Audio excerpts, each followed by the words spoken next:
The day had been long and full of wonderful things, a tapestry woven with moments of profound teaching and shared understanding. The air was thick with the warmth of connection as Jesus shared his wisdom with all who gathered. Jesus had been telling stories, parables that danced in the air, painting vivid pictures in their minds. These weren't just tales, they were keys, unlocking hidden truths and making people's hearts feel warm and full of light, illuminating the path ahead. As the sun began its descent, painting the sky with hues of orange and purple, Jesus looked at his tired friends, his disciples, and with a gentle smile said, "Let's go over to the other side of the lake." A simple invitation, yet it held the promise of rest and a new beginning. Eager to follow their teacher, they climbed into a small wooden boat, the familiar creaks and groans of the vessel a comforting sound. Hearts happy and minds full of Jesus' teachings, they settled in, ready for the short journey across the Sea of Galilee. The lessons of the day lingered in their thoughts, seeds of faith planted in fertile ground. The water was calm, a mirror reflecting the tranquil sky above, reflecting the last colors of sunset as they pushed away from shore, leaving behind the familiar embrace of the land.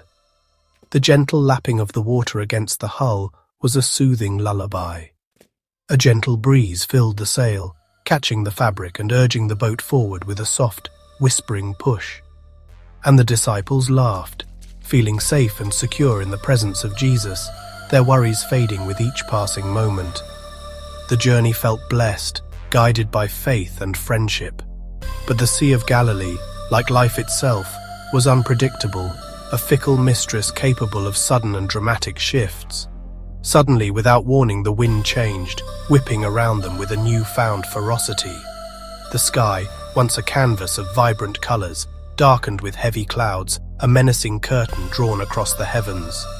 The disciples, experienced fishermen who knew the sea intimately, recognized the signs, the subtle language of the approaching tempest. A storm was coming, and fast, a furious onslaught about to be unleashed upon them. They hurried to secure the boat, their movements quick and efficient, born of years of experience battling the unpredictable sea. But beneath their practiced actions, fear was growing in their hearts, a cold knot tightening with each passing second. The wind howled, a banshee's wail tearing through the air, turning the boat into a helpless toy, a fragile vessel tossed about on the churning sea.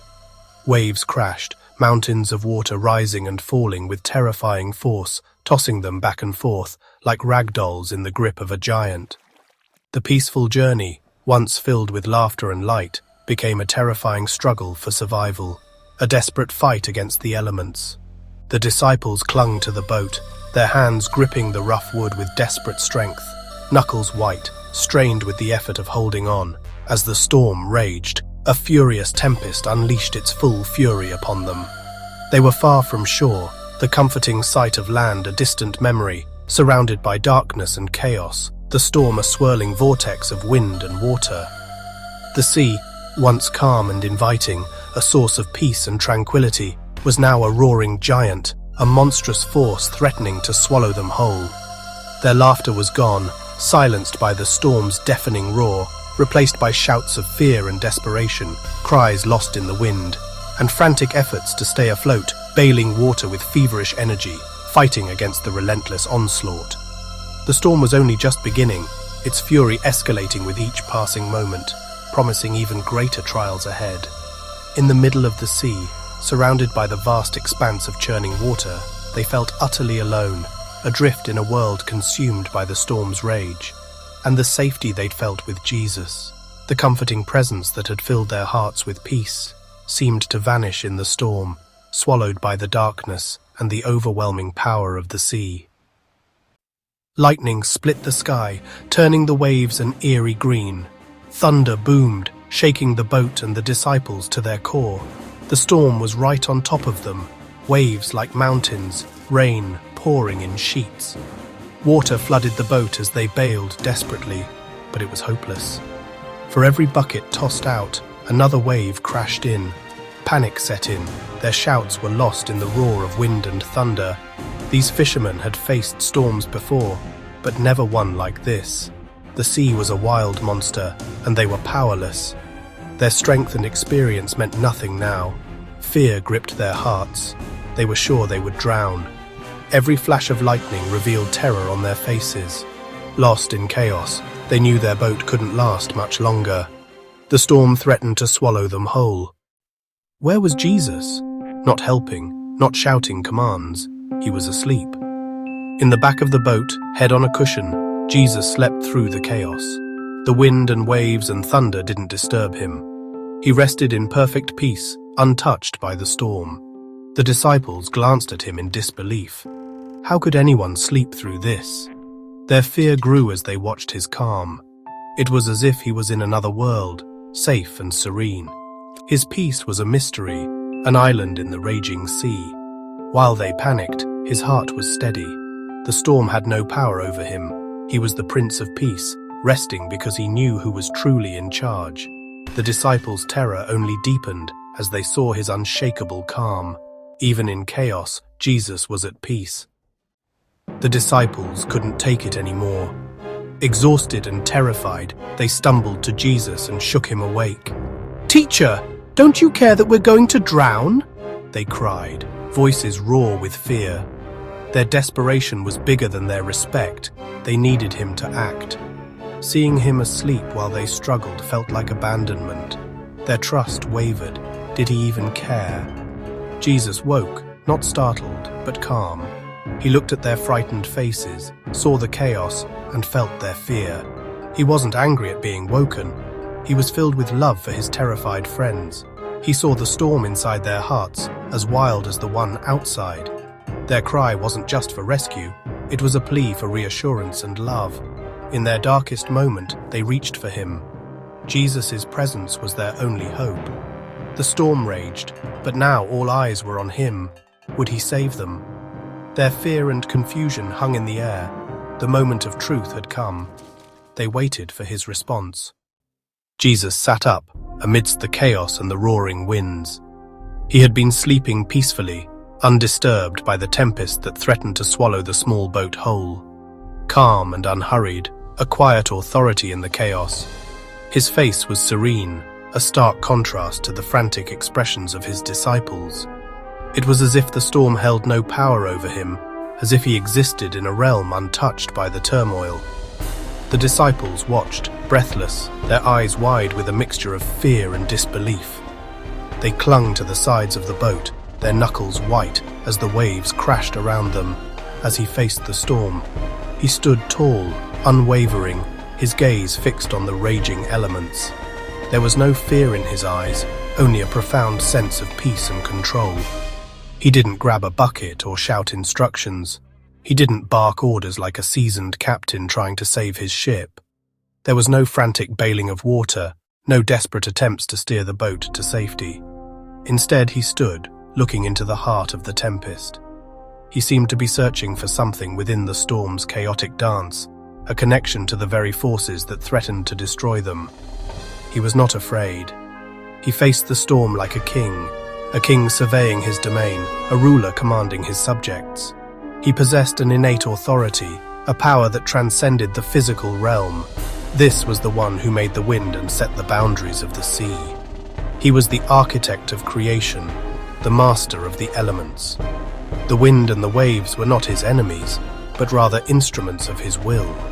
The storm, for all its fury, was just a small part of his creation, a fleeting moment in the grand tapestry of the universe, a mere ripple in the vast ocean of his power.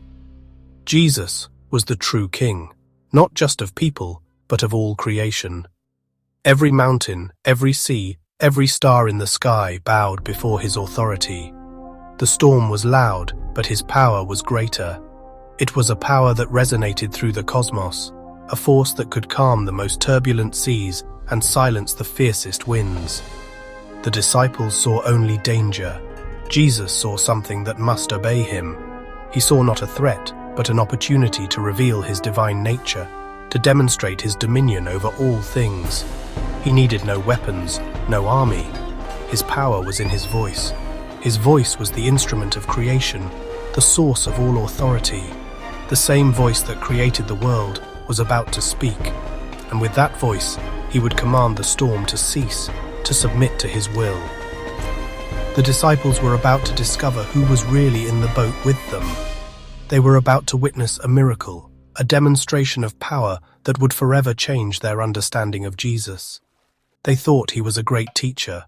They were about to learn he was the King of the universe, the ruler of all creation, the one who held the power of life and death in his hands.